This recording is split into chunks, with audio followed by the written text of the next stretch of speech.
बिस्मिल्लाहिर्रहमानिर्रहीम। खातिन हज़रात, मैं हूँ अख्तर अब्बास और आप सबको मेरा सलाम पहुँचे।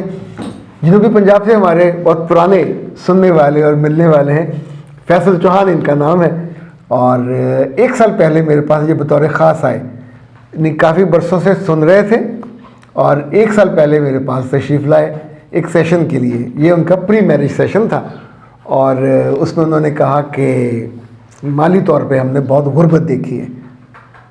2 भाई हैं, बहन उनकी कोई नहीं है। वालदा ने बहुत मुश्किल दिनों में, यानी ऐसी मुश्किल देखी कि पूरा ख़ानदान, पूरा टब्बर छोड़ के पीछे हट गया। इन दोनों भाइयों ने बहुत एफ़र्ट की, बहुत मेहनत की, छोटे छोटे काम भी किए, अपने घर को खड़े रखा। और इस वक्त आलम यह है कि एक बहुत अच्छी फैक्ट्री में एक उम्दा जॉब पे हैं।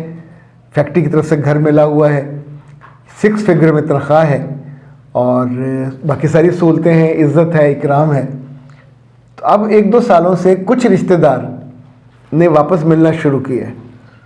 तो वो मेरे पास तशरीफ़ लाए थे कि क्या जो रिश्तेदार हमें वापस मिलने लगे हैं उनमें से एक मामू और एक उनकी खाला, उनकी बेटियां हैं और मेरी माँ चाहती हैं कि हमारे पास अच्छा घर है, गाड़ी भी है, सहूलतें भी हैं, तो अपने ही भाई या बहन की बेटी को ब्याह के ले आएँ।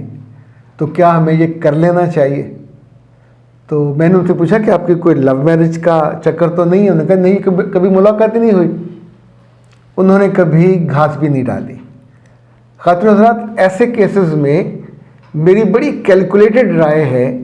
मैंने उनसे कहा मैं आपको जो राय देने लगा हूँ ये लिख लें, आपने माननी नहीं है, आपने करनी वो है जो आपकी माँ ने कहना है और उसके बाद होना वो है जो लिखा हुआ है और जो आपको मैं बता रहा हूँ। तब जो आपका दिल टूटेगा, जो आपकी सेल्फ रिस्पेक्ट डैमेज होगी और दूसरा आप एक दागदार, यानी पहले तो माली तौर पे कमज़ोर थे तो अब आप शादी के मामले में भी दागदार हो जाओगे, डिवोर्सी या रंडवे जैसे कहते हैं। तो उसने कहा कि सर मेरी खाला या मेरा मामू ऐसा क्यों करेगा? तो अब आप सबकी मालूमात के लिए, इंसानी रिश्ते, उनके चॉइसेस और उनकी परसेप्शन बहुत देर तक कायम रहती है। अब जिसने भी गुर्बत देखी हो, चूँकि मामू खाला उनके बच्चों ने अपने घर में 15-20 बरस अपनी इस खाला को बेचारी के तौर पे ट्रीट होते देखा। रहम खाने वाले जुमले उसके बारे में या ये जुमले सुने कि उनसे दूर रहो, ऐसे बिल्कुल फुकरे हैं, कुछ चीज़ें मांगेंगे फिर देनी पड़ेगी। चूँकि ये जो डेफिनेशन आपकी उस घर में हुई, बच्चों ने उस डेफिनेशन के साए में परवरिश पाई। तो जब आप उस घर में रिश्ता लेके जाओगे, अपनी तरफ से आप उन पे एहसान करने लगे हो, मगर वो रिश्ता देते हुए इसको एहसान समझेंगे, चूँकि वो रिश्ता एक कमज़ोर माली हैसियत वाली बहन को या उसके बेटे को दे रहे। उन्हें इससे गर्ज नहीं है कि अब आप कितने तगड़े हो गए, आप वही हो ना। यानी ये जुमला है ना, वही हो ना, तुम्हारे जैसे कहते हो तुम्हारे तो नोज़ी लगी हुआ करती थी, तुम तो पहनने के कपड़े नहीं होते थे। लोग और रिश्तेदार कभी समाजी तौर पर कमज़ोर हालात को भूलने नहीं देते। जब बच्चे बड़े होकर स्टेबल भी हो जाते हैं, इस्टेब्लिश हो जाते हैं, तो अकेले बैठ कर भी ताने देते हैं, हूँ बड़े सूट पाਉਂਦਾ, हूँ बड़े कारा के दरवाजे खोल। अच्छा, सारे कार के दरवाजे खोल के बैठते हैं, बड़ी कार का दरवाज़ा खोल के बैठता, बड़ी जितनी चमकाई। अब ये वो सारे जुमले हैं जो अंदर से उनको दुख हो रहा होता है, क्योंकि रिश्तेदारों में गरीब रिश्तेदार अमीर होने लगे और उनके लेवल पे आ जाए तो ये बर्दाश्त नहीं होता। ये इंसानी नफ्स की कमज़ोरी है, ये इंसानी मिजाज में ख़राबी है जो है। इसको बहुत कम लोग, उन्होंने मुझे एक और मज़े की बात बताई कि मेरे बचपन के जो दोस्त हैं उनमें से एक दोस्त ऐसा है जिसने हर औखे सौखे वक्त में मेरा साथ दिया, इवन मेरी फ़ीसें अदा करने में। इवन कभी कोई मुश्किल होती थी तो वो या उसके वालिद या वालदा। तो अब जब ये स्टेबल हो गया तो उन्होंने उस दोस्त को, उसकी माँ को और वालिद को अपने घर बुलाया, उनकी दावत की और बड़ी लेविश दावत की। तो ये जब उनके खाला को पता चला तो खाला ने इनको भरपूर तौर पे शर्मिंदा किया और इन्हें माफ़ी मांगनी पड़ी कि आइंदा हम आपसे पूछ कर ही किसी को बुलवाएंगे। अब आप सोचिए कि आप अपने घर में खुद कमाते हुए, इंडिपेंडेंट जीते हुए, रिश्तेदारों की पूछ और इजाज़त के अगर तलबगार भी हों, अगर आप उसकी कमिटमेंट भी कर लें, तो कल शादी के बाद आपकी माँ उस बहू की नौकरानी होगी, क्योंकि उसकी माँ और उसके घर वालों ने उसको एक कमज़ोर नौकरों जैसे रोल में ही दिखाया है अपनी बच्ची को। ये रिश्ता नहीं चल पाता, जो मर्ज़ी कर लें ये रिश्ते आमतौर पे टूट जाते हैं। अच्छा, एक बात जो और लोगों को समझ नहीं आती, आपको मैं चाहता हूँ कि आप इस बात को समझें। अगर लड़के में फिज़िकली कोई ख़राबी नहीं है, शक्ल भी खूबसूरत है, पढ़ाई भी अच्छी है, जॉब भी ठीक है, तो फिर आप किसी लड़की के लिए अपने ख़ानदान वालों की मिन्नत क्यों करेंगे? यानी अगर लड़के अपने बेटी की शादी से पहले अगर आपको इनमें से 2-3 काम करने पड़ें तो याद रखिएगा वो रिश्ता आपके लिए दर्द-ए-सर बन जाएगा। पहली बात, अगर बेटे के रिश्ते के लिए आपको मिन्नत करनी पड़े, मत कीजिए। नंबर 2, वो एहसान करेंगे आप पे।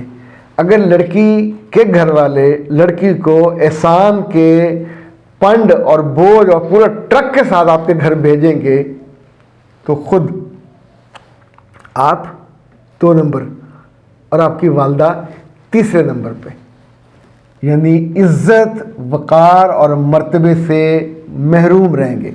तीसरी बात, अगर कोई रिश्तेदार शर्तें लगाए, शर्तें लगाने के बाद वो रिश्ता देने पे आमादगी का इजहार करे, या ये शर्तें हों कि हमसे पूछे बिना या जिनसे हम बातचीत नहीं करते उनके साथ आप नहीं करोगे मिलना जुलना। अच्छा, इसका तजुर्बा मुझे अपने बचपन में हुआ। हम अपनी नानी से मिलने जाते होते थे, तो हमारे जो नाना के 2-3 भाई थे वो बिल्कुल सामने वाले उनके घर थे, और उनके साथ नानी की आमतौर पे बिगड़ी होती थी, बोलचाल बंद होती थी। तो हमारी अम्मा को वो मजबूर करती थी। अब हम गए साल में 1 दफ़ा कि किसी के घर नहीं जाना, उनसे हमारी बोलचाल बंद है। तो अम्मा चुप रहती थी, और उसके बाद जब हम बाहर निकलते थे तो उन तीनों के घर बारी बार ज़रूर जाते थे। एक के घर तो हमारी फुफ्फो भी ब्याही हुई थी, तो उनके साथ उनकी नहीं चलती थी। अब मुसीबत ये है कि जो आपको समझनी चाहिए कि जब आप इंडिपेंडेंट एक घर में ज़िंदगी गुजार रहे हों, तो फिर आपको रिश्ते इंडिपेंडेंटली निभाने और डील करने होते हैं। किसी बड़े के कहने पे, किसी रिश्तेदार के कहने पे अगर आपने मिलना और ना मिलना का फ़ैसला करना हो, तो आप तो फिर गुलाम हुए ना, ज़हनी भी, जिस्मानी भी, अमलन भी। और आखिरी बात, जिन लोगों ने आपकी गुर्बत देखी हो उनके साथ रिश्ता नहीं करना चाहिए, वो इज़्ज़त नहीं करते। और इस सब के नतीजे में जब रिश्ता हो जाता है, मर्द को अगर कमतर समझा जाए, आपका बेटा हो, आपका भाई हो, क्या इतना पढ़ लिख के, इतनी स्ट्रगल के बाद, इतने मुकाम और मर्तबे पे आने के बाद आप की हैसियत उनकी नज़रों में, उनके जुमलों में एक कमतर हैसियत की हो, ये ताने देने से, मेने मारने से बाज नहीं आते। आपकी माँ अच्छा कपड़ा पहनेगी तो भी बुरी बनेगी, जेवर पहनेगी, मेकअप करेगी तो भी उस पर जुमले उठाए जाएंगे। ये जुमले गैर महल्ले वाले नहीं उठाते, सगे उठाते। और उस वक्त आप बड़ी तकरीब में दिल पकड़ के बैठे होंगे, आपकी जरूरत भी नहीं होगी अपनी खाला को या मामू को या ममानी को या खालू को। खालू आमतौर पर हरकतें नहीं करते, लेकिन उनकी बेटियां करती हैं। सो ए अच्छे और प्यारे लोगों, अकल जो इंसान की है वो आपको बेइज्जत होने से बचाती है। तो उन्होंने पूरे 1 वर्ष के बाद अब दोबारा मुझे कॉल करके ये कहा कि सर, जो सेशन में आपने मुझे बातें लिखवाई थी वो दर्जा बदर्जा हो गई हैं, और मेरी डिवोर्स इस वक्त कोर्ट में है और मैं बहुत डिप्रेशन में हूँ। अगर आप किसी सियाने की बात मान लिया करें तो अब आप पूछेंगे आपको कैसे पता चला केले के छिलके पे आपका पाँव रखा जाए तो अब कितना अकल चाहिए बताने के लिए कि ये स्लिप होगा और मुंह के बल आप गिरेंगे। अरे मुंह के बल नहीं गिरोगे तो फिर पीठ के बल गिरोगे। तो ये बहुत ज़्यादा इसके लिए इल्म फजल दानाई नहीं चाहिए होती। जितनी आपने लोगों की प्रैक्टिस देखी होती है उसके नतीजे में ही ये नताइज आप अखज़ करते हैं। वल्लाह आलम बिस्सवाब। इजाज़त दीजिए। अस्सलाम वालेकुम।